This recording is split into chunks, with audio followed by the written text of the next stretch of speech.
Welcome, everyone, to today's webinar on the future of green finance and ESG standards. My name is Pallavi Nuka. I'm the Associate Director of the Julius Rabinowitz Center for Public Policy and Finance.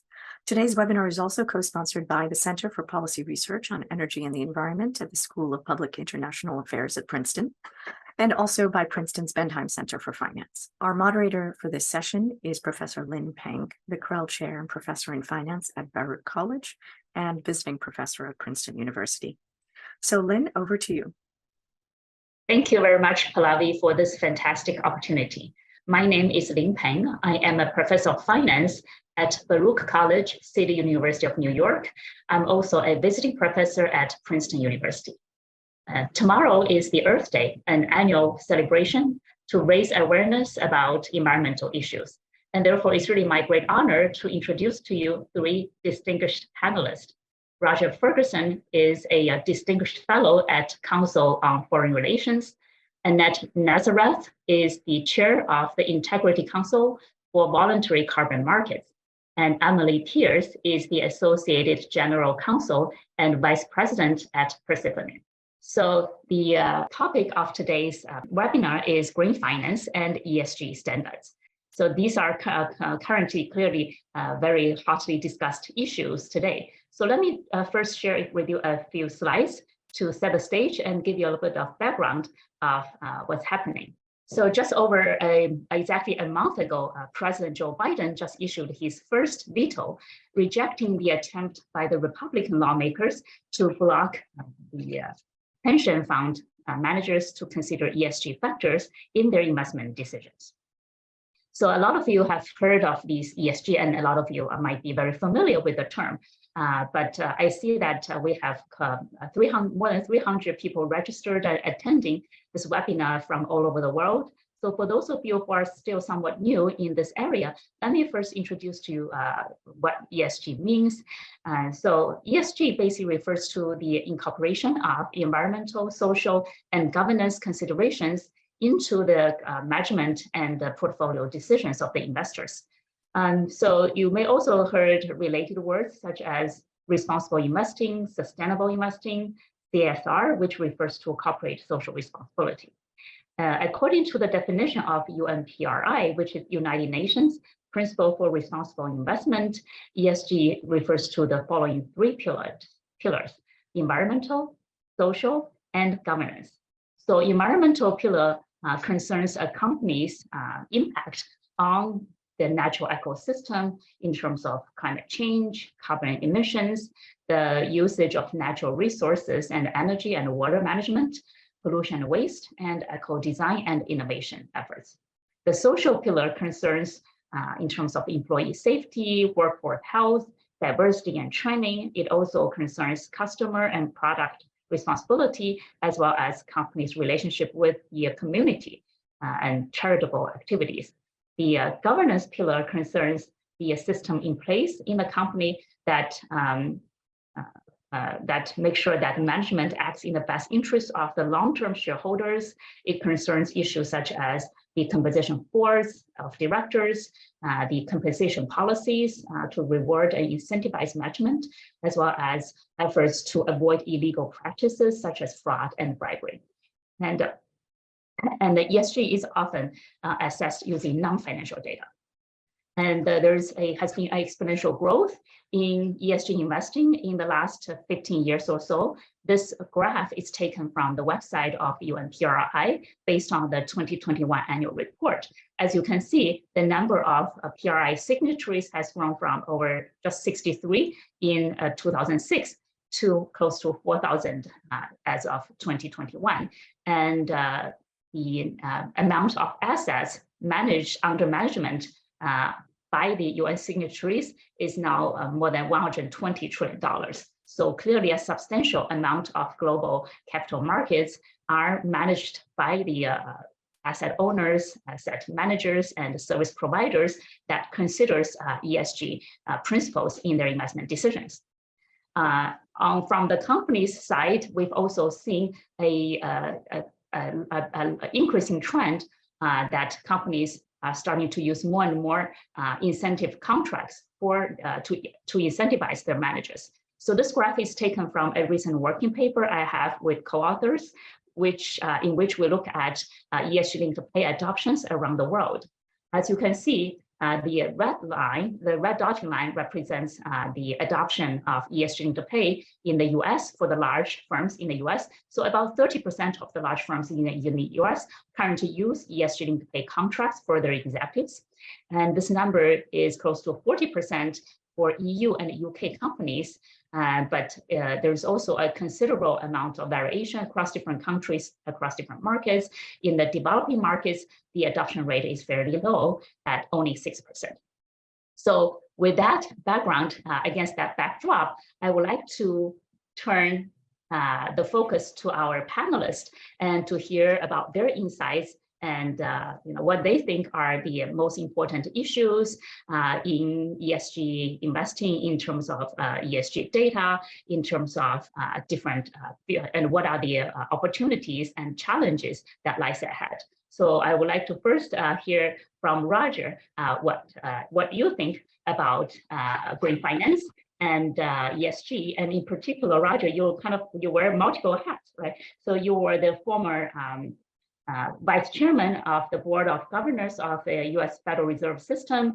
You were the immediate past president and CEO of TIAA.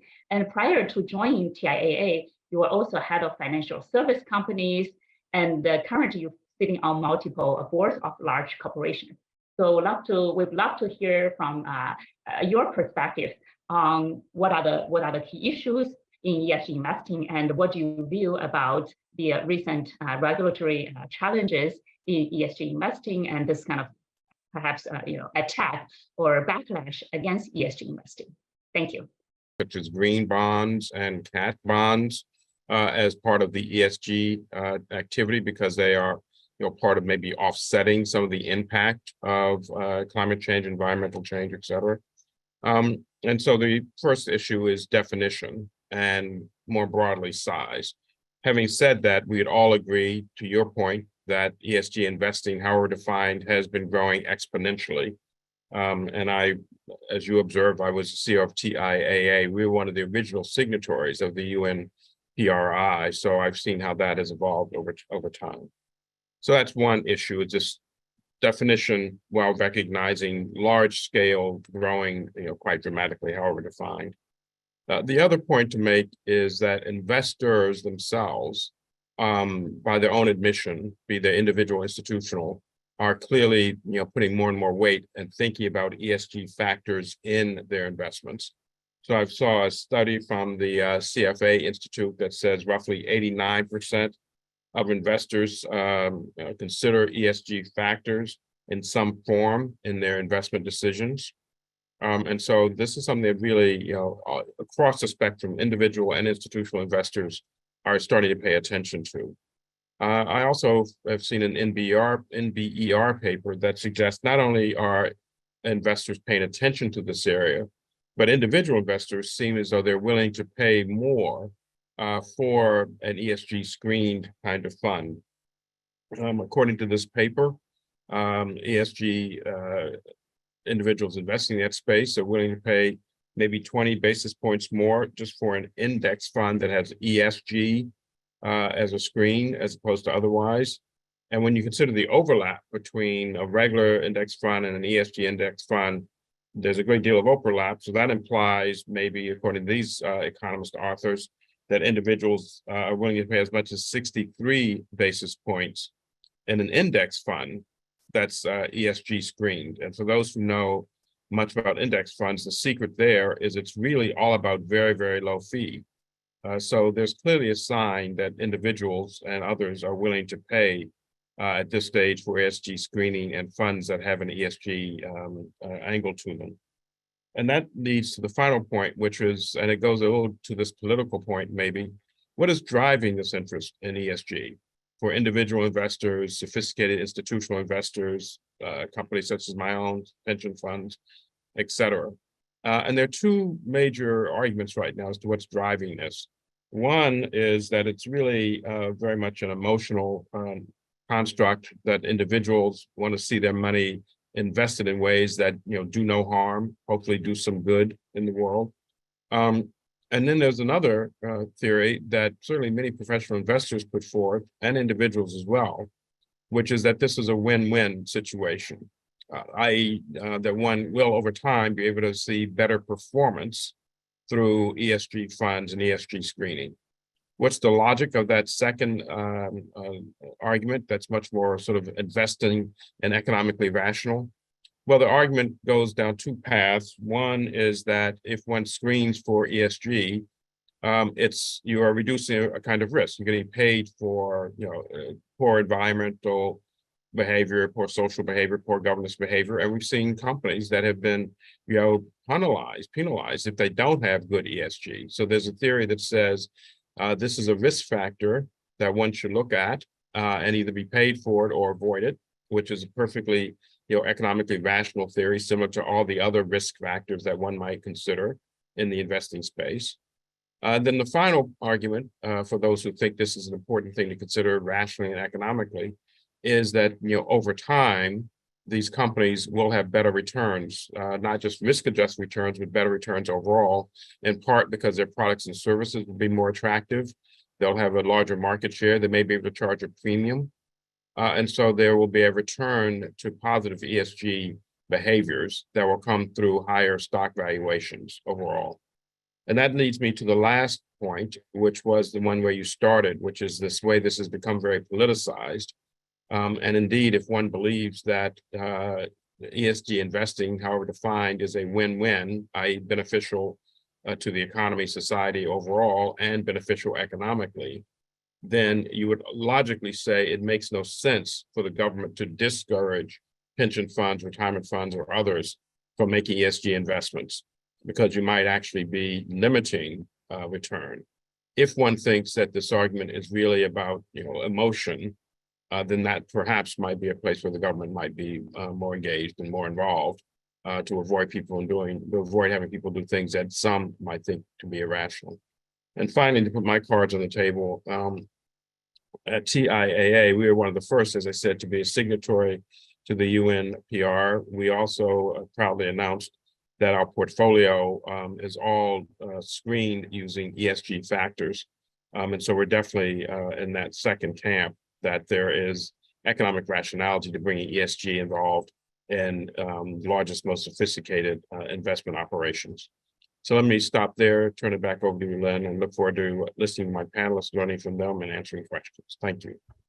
Thank you very much, Roger, for sharing these really insightful and broad perspectives on what's driving the ESG and what are the key considerations and the political situations regarding ESG investing. So I'd like to turn the focus to our second panelist, Emily Pierce, who is who is a leader at Persefoni. The company is a global leader on climate data disclosure and management. But Emily, I've also noticed that in the past, right, you've had a wealth experience on the regulatory dimension. You've previously served as the assistant director at the US SEC, and you've worked with regulators around the globe and advised the commission on a variety of cross-border regulatory policy issues. So I'd like to hear your insights on, what is the status of US regulatory in terms of regulatory policies, and how is that fit into a kind of the global trend? Well, thank you, Lin, and thank you, Roger. So you've all heard from Roger about the state of the markets and his observations on what's been happening, both on the investor side and Lin, also from you on the corporate side, particularly some of the ties of compensation to CEO, climate to CEO compensation. I want to talk a little bit about the role of regulators in markets. And so basically the role of a regulator, whether it's the SEC or in the majority of international securities regulators, is to protect investors and to promote fair, efficient, and transparent markets. And as those markets evolve, regulation also has to evolve to keep pace with those developments. So specifically for the SEC, the focus since it was established in the 1930s has been on disclosure of information that's material to investors' decision-making. And that often depends on the operating environment that businesses are in. And as the operating environment evolves, or as the market evolves, additional information or new types of information are often needed by investors. Since the 70s, we've had a focus on that, environmental issues. That's sort of gone, I think, undisputed that environmental risk can create financial risks. And there's been a long history of corporate disclosures related to risk factors. In 2010, the SEC issued climate guidance that tried to bring additional comparability and consistency to climate-related disclosures and emphasized the fact that climate change could also present material risks, and that companies should consider those risks in determining what they were disclosing to investors.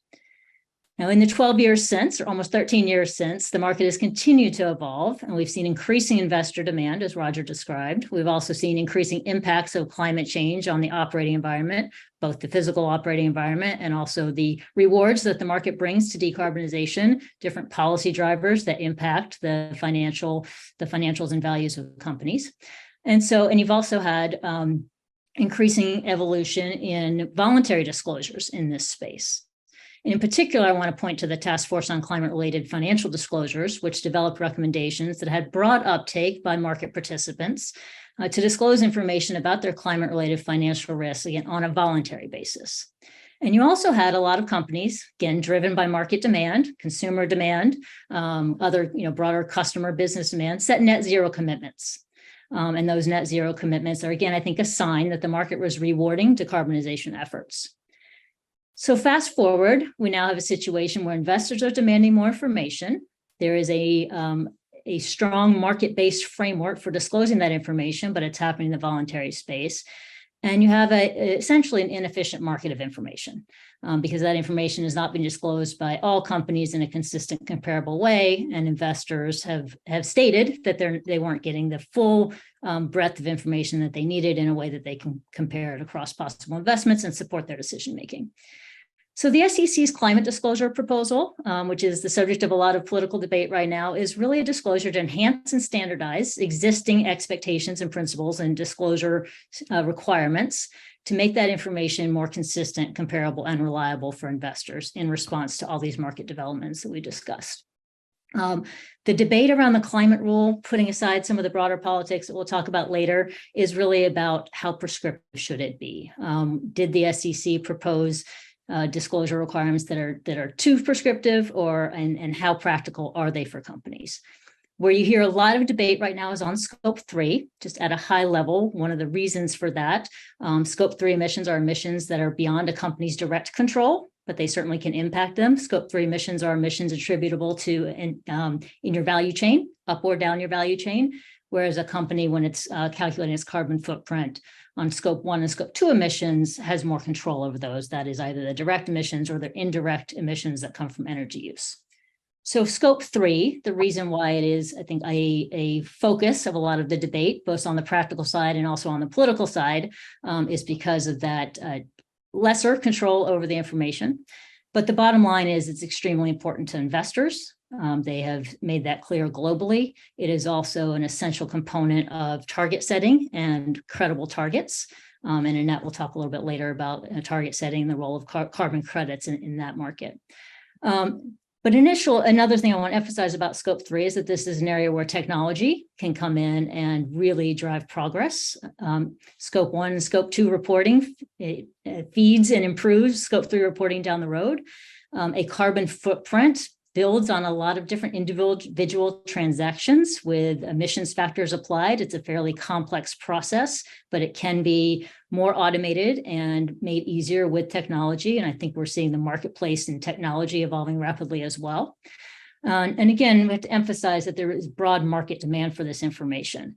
And that demand goes beyond US borders. I think that regardless of what happens with Scope 3 and the SEC's specific disclosure requirements, the market demand for that information is not going to cease.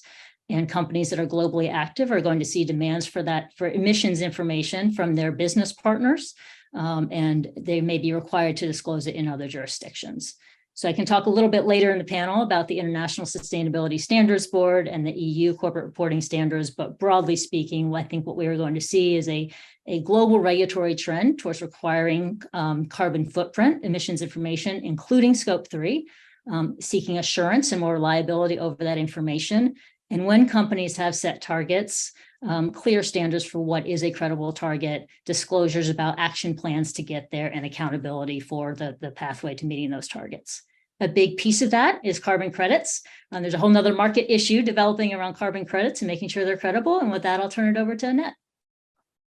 All right, perfect. Thank you very much, Emily. Yes, so great timing. So Annette, so you've been really the pioneering force behind this scaling voluntary carbon markets, right? So could you please tell us, what are the things that you are doing in previously the task force on the scaling voluntary carbon markets, and what is that the Integrity Counsel are working, and what are the future opportunities in this market? Well, thanks so much, Lynn, and thanks to the fellow panelists for teeing all of this up so well. Emily and I have a common background, having been at the SEC, and so I think our commitments to high integrity markets are really what drive a lot of our work. I don't need to tell this audience that the issues that we have with global warming are really existential. The UN Secretary General recently said the climate time bomb is ticking. And to keep to our 1.5 degree goals, we need to do everything, everywhere, all at once. So how's that for scary, right? So the voluntary carbon market is one of many tools that we have to address these issues. It's not the primary one. It's a complementary tool. First and foremost, we have to get our emissions down to the full extent possible, the scope 1, scope 2, scope 3 emissions down to the full extent. But that's not possible to do all at once. And so the voluntary carbon market, as I said, is a complementary tool because it's a way to use finance to channel billions of dollars that would not otherwise be available into climate mitigation that wouldn't otherwise happen. But to do that, you have to have integrity. And as you know, what we have today is a market that doesn't consistently deliver on its promises. It doesn't consistently deliver to the people or the planet in ways that were intended. And by that, I mean that there is greenwashing in this market. And any amount of that obviously is unacceptable. So there is a clear need for high integrity standards that will have real climate impact. And the Integrity Counsel for the Voluntary Carbon Market, which I chair, was formed as an independent governance body to address high integrity carbon credits and to focus not only on defining what those credits have to look like, but also give some scope to the markets on which they would operate and the kinds of transparency that we need. The Integrity Counsel, as you suggested, was an outgrowth of an earlier organization that I served as operating lead on called the Taskforce on Scaling Voluntary Carbon Markets, which was a year-long, essentially study group. It was a working group formed initially by Mark Carney, who's a former governor of the Bank of England and was the UN's senior representative to the COP under the Johnson administration. And the goal was to bring together a significant number of people from the whole ecosystem, essentially, to define what would it take to stand up high integrity carbon markets. And after a year-long effort with over 250 organizations and 450 participants, we came up with a blueprint for what that would take. And the Integrity Counsel that I chair is the outgrowth of that. We decided that we needed to form an independent governance body that could address these issues. And our goal was to create what we call core carbon principles. And the core carbon principles are really the fundamental principles for high quality carbon credits that will create real verifiable climate impact and that are based on the latest science and good practices. And the focus of those core carbon principles, and there are 10 of them, go to issues like governance, transparency, and sustainable development. and impacts. And so they really address ensuring that the carbon credits have a genuine impact, genuine emission reductions or removals that have to be permanent, that can be measured robustly and conservatively, only counted once. Obviously, double counting is an absolute prohibition in this market.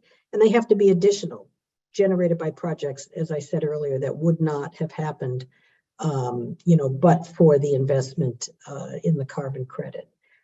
So in order to do this, and really based on my background as a regulator, as you know, I ran the Division of Trading and Markets and then was a commissioner at the SEC.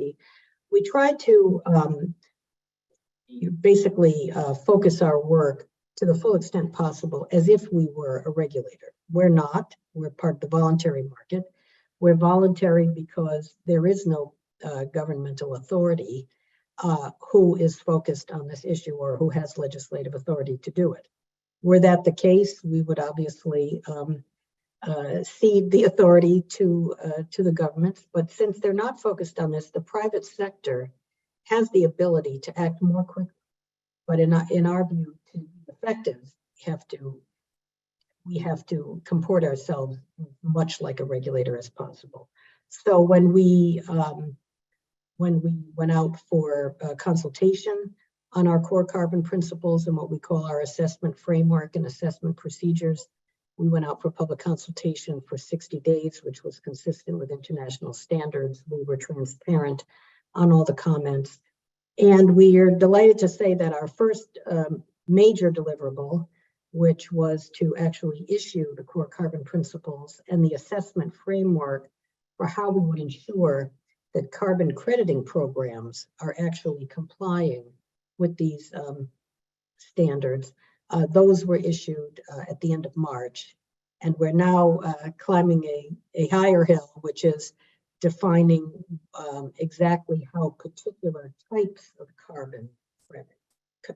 carbon categories, we call them, would, through an assessment framework, also satisfy these requirements, with the ultimate goal that towards the end of this year, we will have carbon crediting programs, and you know what some of them are, the VERAs and the gold standards and the like, that those carbon crediting programs have been approved, and that the carbon types that they're issuing, or the categories of credits that they're issuing, have been approved, so that you have both the program and the credit approved. And therefore, for the first time, you'll see markets issuing carbon credits with this CCP label. So it's really quite a chore to try to bring integrity to this market. As I said, we're sort of borrowing from all of the sort of market infrastructure and market structure principles that have been successful both at the SEC and in other highly developed capital markets. And so, we're very optimistic, but cautious. It's going to, we have lots more to do. And in addition to our efforts, which are on this, what I would call the supply side of carbon credits, and our focus on markets, in addition, there's what I call a sister organization called the VCMI, the Voluntary Carbon Markets Integrity Initiative. And what they're focused on is the demand side, which basically means when is it appropriate to actually offset? And again, this will go to the whole waterfall, essentially, if you've got to have a real mitigation, reduction program in place. And these credits should only be used essentially for that last mile, for those amounts that would accelerate your transition to net zero, but would otherwise be very, very difficult to do today. So I'll leave it at that. I'm sure you have lots of questions.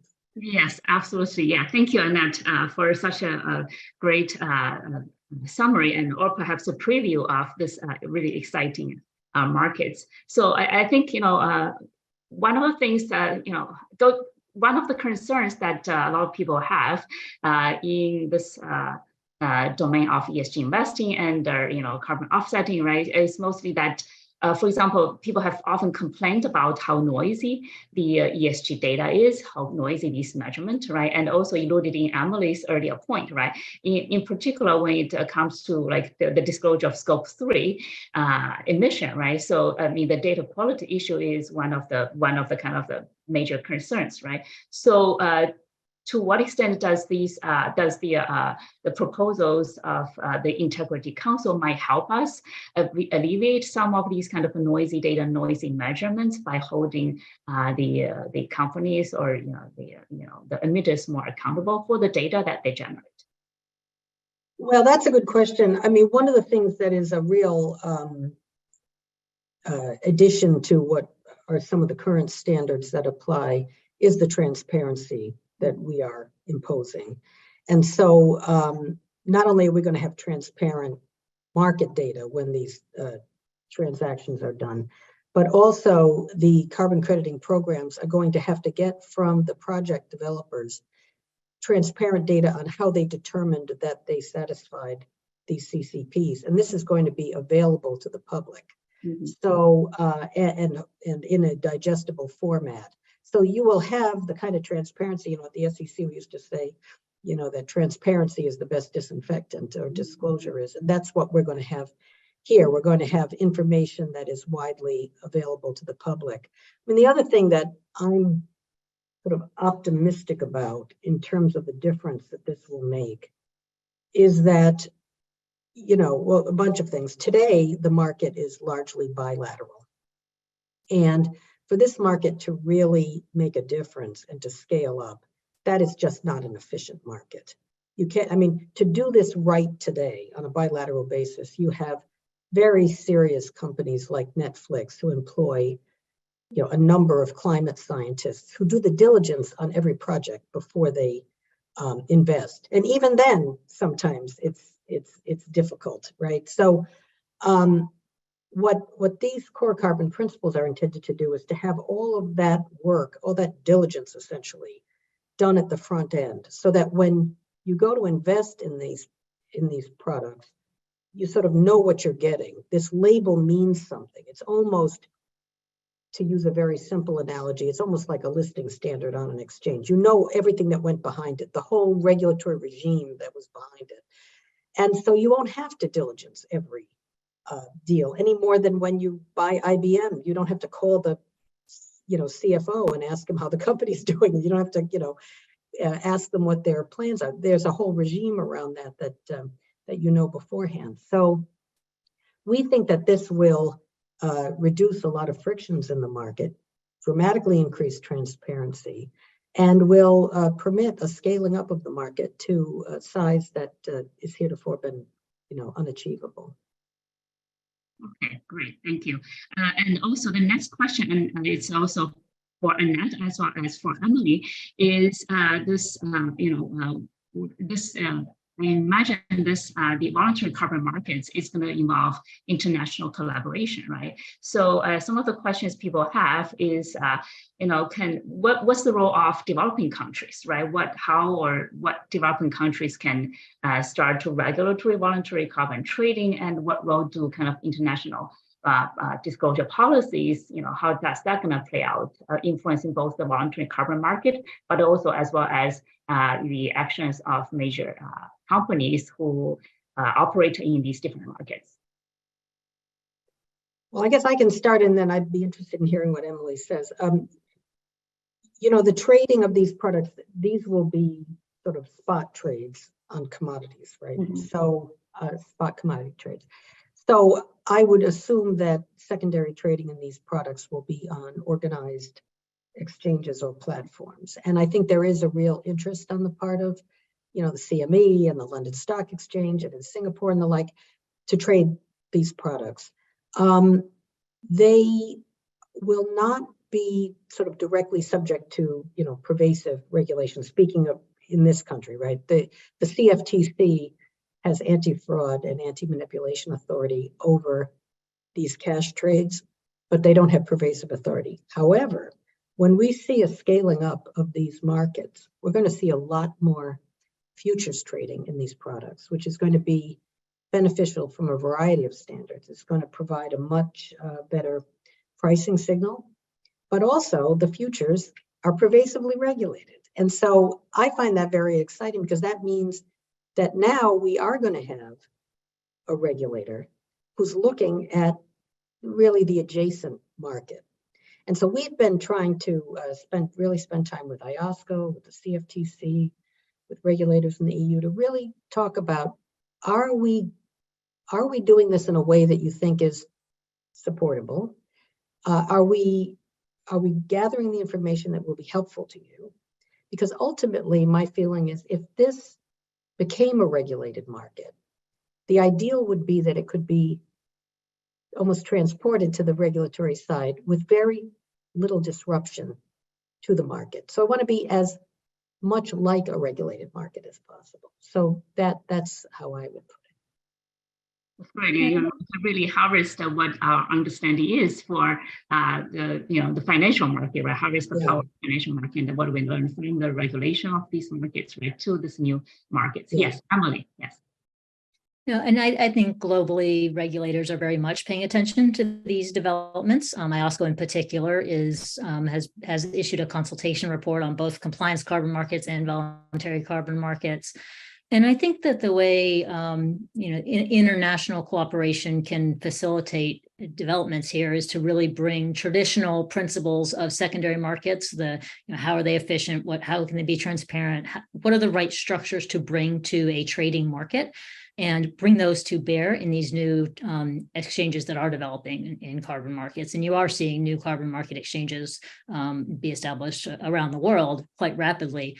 And I think they really have a potential to facilitate some cross-border purchase of these credits and basically get some money to places where you can protect natural resources and you can create credits out of there's a lot of resources in the developing world, and I think a real opportunity to facilitate some capital flows through these markets, but they have to be robust, transparent, and bring all those core principles that we've come to expect in markets over the years, and that IOSCO principles stand for.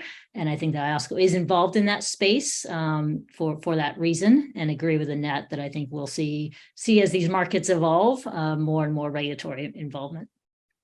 I would also say I would love to see at some point, and we're not there yet because we haven't issued all of our assessment. We haven't issued the assessment framework for the carbon categories yet, but ultimately I'd love to see some recognition on the part of regulators, that the CCPs and that this framework does have integrity. This issue came up. We commented on the SEC's proposed rule very narrowly because there was a section in there where they talked about carbon credits and having where companies should disclose their use of credits, which I think is a great idea. But my concern was if you have a disclosure requirement for the purchase of credits, but you don't include in that disclosure of how you determined that the credit had integrity, then are you almost inadvertently encouraging greenwashing? Because companies will look at all I'm doing. I'm buying all these credits, And so at some point, having greater recognition and coordination, with regulators in terms of what we're doing and what we're accomplishing here will be great. And I think we're on a very good path for that, given our communications with IOSCO and the CFTC. Okay, great, fantastic. Okay, so with that, I would actually now like to turn back to Roger and coming back to these recent, if you will, clash or attack on ESG investing, right? So I guess the view of the those who are skeptical about ESG investing has been that perhaps there may be circumstances where it could be very challenging to actually achieve win-win, right? Because there may be certain trade-offs that companies will have to face, and there are trade-offs that investors will have to face, right? So, what's your view on that, and what would you say to the ESG skeptics? Well, let me start with first the broader question, which is I think in general, it is unwise for governments, state governments in particular or others to try to mandate that certain asset classes are completely unacceptable in large diversified portfolios. That is implying that state legislatures can override the fiduciary obligations of pension fund and other investors, which I think is just not a very good practice. Having said that, there are trade-offs to be made. Some of your questions, one of the questions addressed to me points out one of these trade-offs. So for very, very large institutional investors, let's say TIAA, that have been around for more than 100 years and are currently managing, 1.3 or 1.4 trillion dollars. There are legacy investments in fossil fuels, et cetera, that we have not divested of for a number of good reasons. So I think the second point is we're all on a journey here. Some want the investing community to move rapidly to, complete what some believe is, perfection in the ESG space. Others recognize that when you start selling assets at a loss relatively quickly, you end up, undermining maybe some of your fiduciary obligations versus the long-term desire to have, a greener portfolio overall. And so, there are trade-offs that are being made all the time in the investing space. How much risk are you willing to take for how much reward? How does that evolve over time? Things that look not so risky when interest rates were very, very low, now we discover look much riskier. And that's sort of the art and the science of investing. And it comes in play here in the ESG space as much as any other space. So if one is going to have investments in all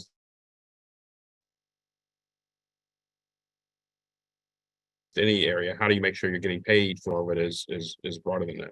So this is an area that's just filled with trade-offs. And what's interesting in this space is if you're totally transparent, and we just had discussions around transparency, you'll discover that there are places where you are on a journey towards making things better. There are legacy investments that may be hard to unwind without dramatic losses that you may want to try to unwind over periods of time. You create intentions towards moving, if you're running a large pension fund, and in a good direction, and then it's all about phrasing and timing of execution. And my experience is that, particularly for a large organization such as TIAA, the trade-offs that the investment team has to make in order to fund today's annuities as well as annuities for the next 100 years are not necessarily trade-offs that everyone would make exactly the same way.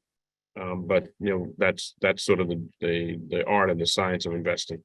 So I hope that answers your question. We are in what is basically a complex area around science, a complex area around disclosure, which has been discussed, a complex area around investing and fiduciary duty and trade-offs being made there. And that's why these webinars are so very, very important. So I hope that's responsible and responsive to your question.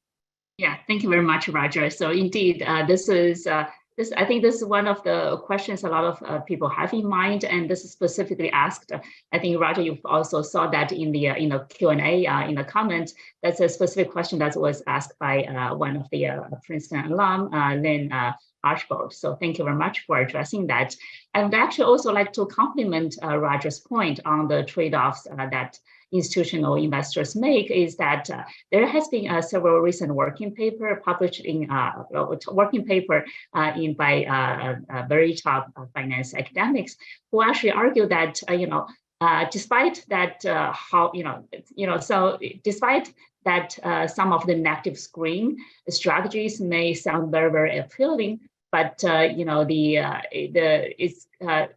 remains a major question whether these negative screens can actually generate the kind of environmental impact that people had hoped for. So the idea is that if ESG conscious investors exit from these companies, right? So think about these companies will be privatized or be held by investors perhaps who do not care so much about ESG, right? So as a result, there may be undesirable outcomes that these companies actually may increase their pollution or CO2 emissions, as a result of the more very active screen usage of these negative screen tactics. So I think it's one thing to consider the environmental impact of one company, but it's also very important to keep in mind the bigger question, right? So what is the total emission released by the companies in our world? So yeah, just another point to Roger. And so I think we have slightly more than 10 minutes ago. I would like to perhaps turn to some of the questions raised in the chat. And also if we have time, I would like to get to some of the questions that people have inputted when they register for this conference. So first question is by Thorsten Felix.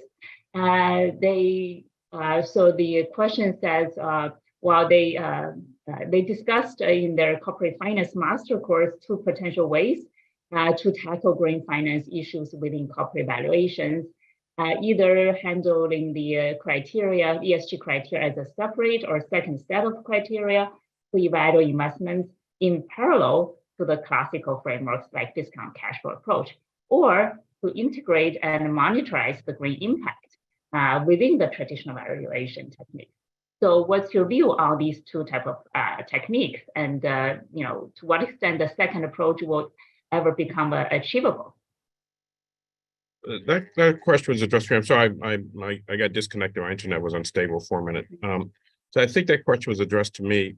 And as the question implies, it would be optimal to try to bring ESG weightings into the core framework, so it's part of a discounted cash flow framework, as opposed to trying to figure out how to weight it separately.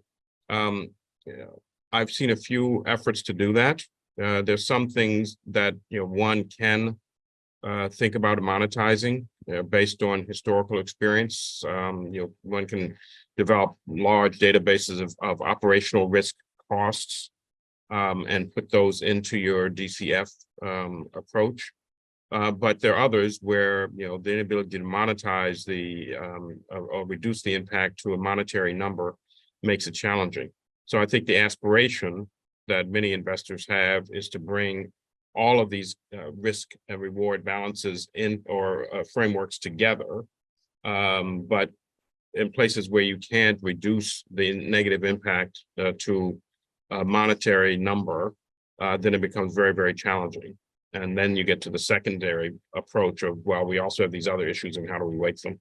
So I think that's where we are today. And the way all 3 of this works is by building very, very large databases of different historical experiences that allow you to monetize or learn the monetary impact of different outcomes, different risks, et cetera. And then that is the way you can integrate all these together. But it's going to be a very, very long process before we get there for all the risks we're talking about here. So Roger, would something like ChatGPT be able to help us extract power from the data and make better decisions? Well, I think certainly, if one thinks about generative AI, the whole point there is you train these very large models, they're called large language models, on all the data that's available on the internet. And so absolutely, part of this is simply gathering up data from all the incidents around the world where there was an ESG failure and what was the monetary impact as far as one can tell it. Now, because ESG has these externalities, it's really maybe hard to figure out ultimately the monetary impact, but I'm absolutely optimistic that anything that allows us to gather more data could be helpful in making an analytical approach. Okay, great.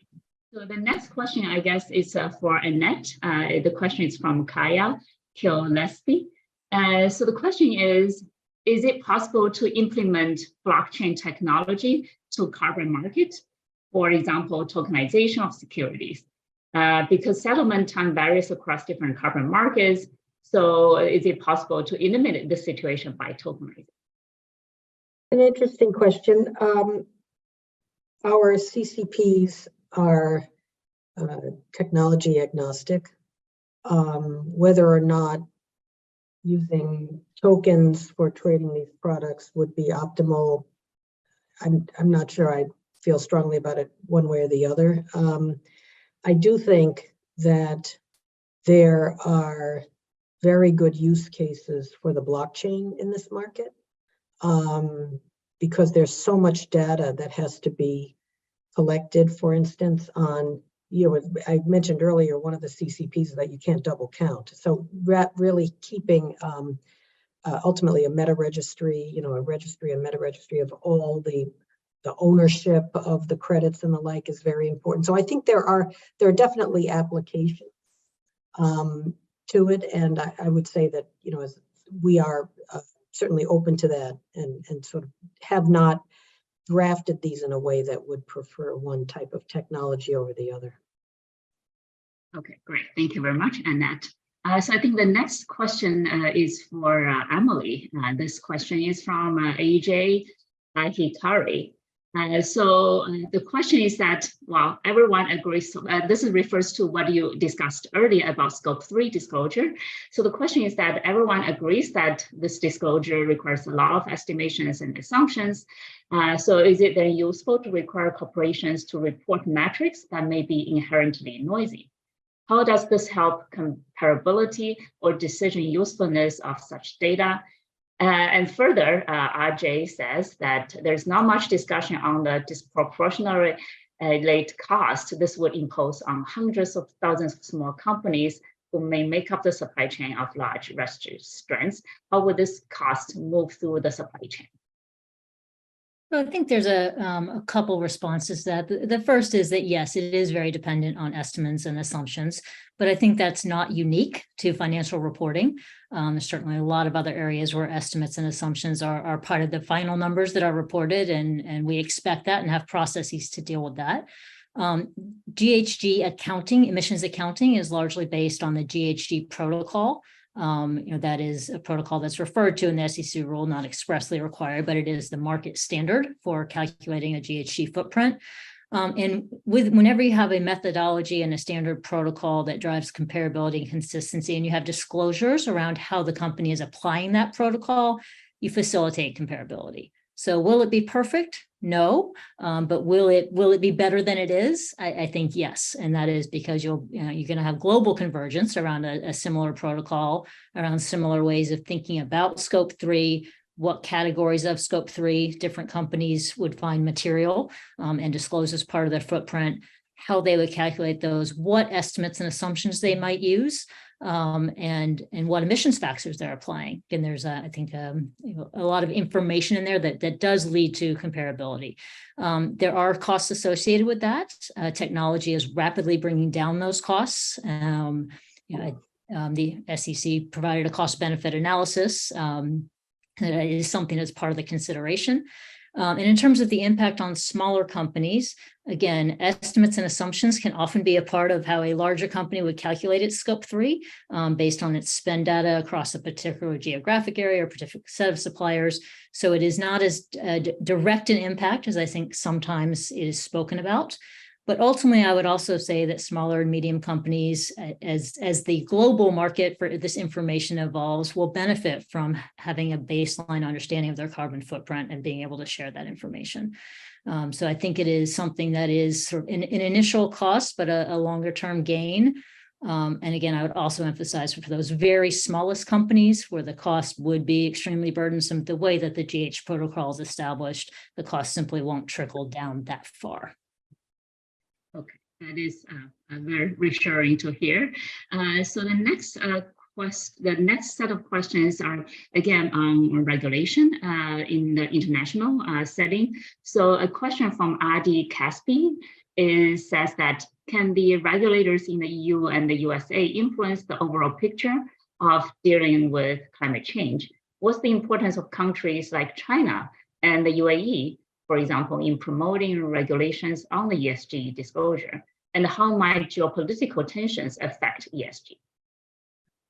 So anybody want to take that? Well, I'll take the disclosure piece, but I think that generally, I was speaking earlier about the inefficiencies in the market for information, and I think that inefficient market was having a global impact, and there are definitely movements afoot to try to address some of those inefficiencies. The one that is the leading one is the International Sustainability Standards Board. Effectively, that is a body under the auspices of the International Financial Reporting Standards Foundation, which has a long history of due process, strong governance, transparency, and support and use by regulators around the world for accounting standards. And it's bringing those processes and experience with setting standards to the sustainability space.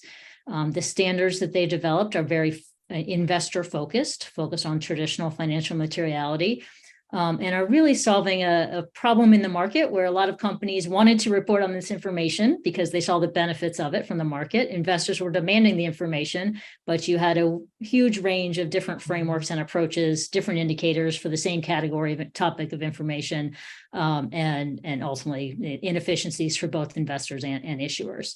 By bringing together a global set of standards and a similar approach and way of thinking about the issues, driving ultimately similar indicators to measure similar topics in similar industries, you're going to get better information, more comparable information.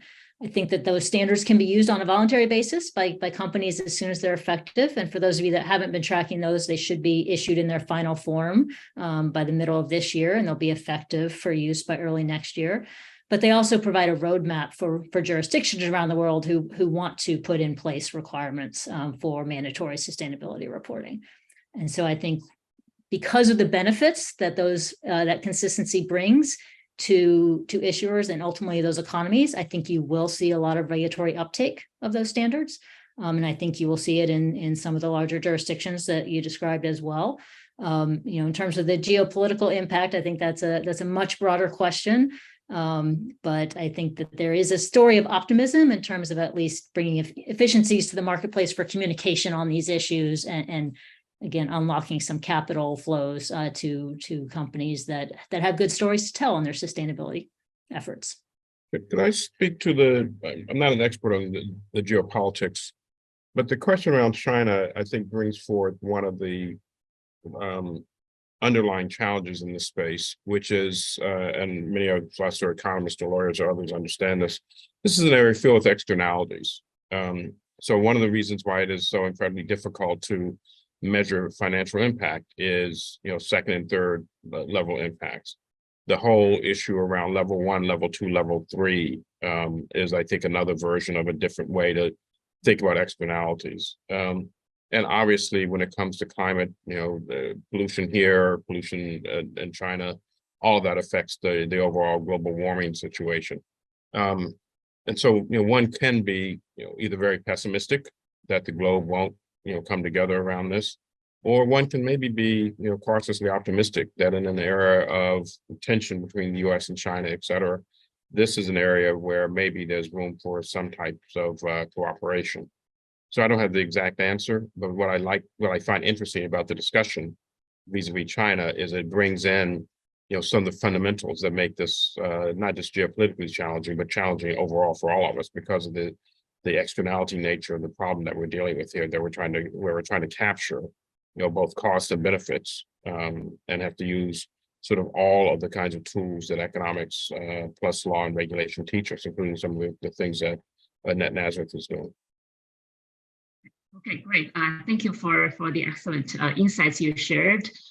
So I guess one thing is that in terms of these, international, in this international arena, right? I guess concerning China and the US, right? Perhaps this is one of the goals that, one of the few goals that the two countries actually do have in common, that, we do want to live in a better environment. So I see that there are also other questions are coming, but unfortunately our webinar is, it's actually we're like 1 minute running over. So clearly this is such an important issue that deserves many, many more discussions, webinars, seminars like this. So hopefully in not so far future, we'll have another chance of inviting our distinguished speakers, Emily, Annette, and Roger, to come back and again share with us their new insights and their very wonderful expertise. So thank you so much for your time, for your valuable time and your insights. And thank you, Pallavi, and thank you for all the sponsors for the event, for this excellent opportunity to discuss this extremely crucial topic. Right. Thank you, Lynn, for moderating, and thank you also to Emily, Annette, and Roger for participating. This has been really insightful and I think helpful for the webinar participants to hear. Thank you so much for sharing your time with us today. All right. Goodbye, you. everyone. Goodbye.